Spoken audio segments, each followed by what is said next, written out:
So China has also gotten access to new fire and forget missiles, the CM-502. Now, like I've stated in previous videos, this video is hosted on the dev server, nothing is final, so everything expect everything to change because everything is subject to change. So right now the CM-502 is played like every other fire and forget missile. You get a lock, you fire, it goes to its target. I will say a couple things that I dislike about this missile off the gate, and I'm not sure how it will translate over onto the live server.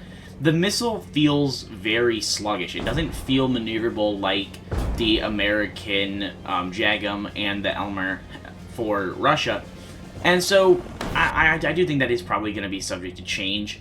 Right now, I would say the missile, it seemed like it had something wrong with the warhead. I did notice that there was a change in the dev blogs late last night or early this morning that said it did get a warhead change or a fuse change. So that might have been what it was. And obviously making a video now, it does mean that nothing is showed on this video that's going to be final, because everything that Gaijin has on the dev server is completely subject to change. I do think, from what I know IRL, this missile should be pretty similar to the Elmer, but worse than the Z-10ME. Obviously, I'm not sure what Gaijin is going to end up fully modeling it as, but as of right now, the missile plays, pretty fine.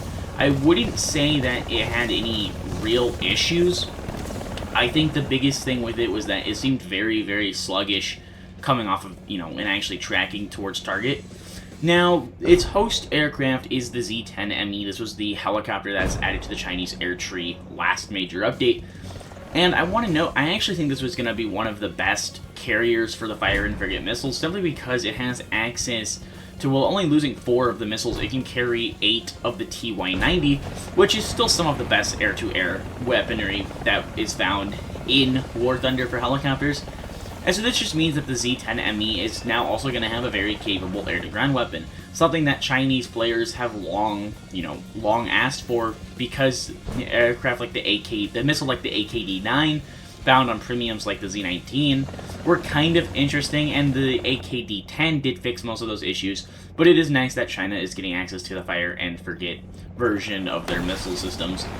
Let me know what your guys' thoughts are down below in the comments. Do you guys think this missile is going to perform perfectly fine in the live server? Do you guys think it's going to be just kind of interesting overall? What are your thoughts on Gaijin actually giving majority of the nations now fire and forget missile systems? Also, I do want to know if you guys think that Gaijin is going to end up adding more helicopters for other nations with the capability of missiles. And I know they said that they have, and I'm just curious what your guys' thoughts are on that. Anyways, make sure to hit the like button and subscribe. Join the Discord that's linked down below in the description. Comment your thoughts down below on this CM-502. Do you guys think the missile itself is going to be interesting? What are your thoughts down below? And I hope you guys enjoyed this video, and I'll see you guys in the next one.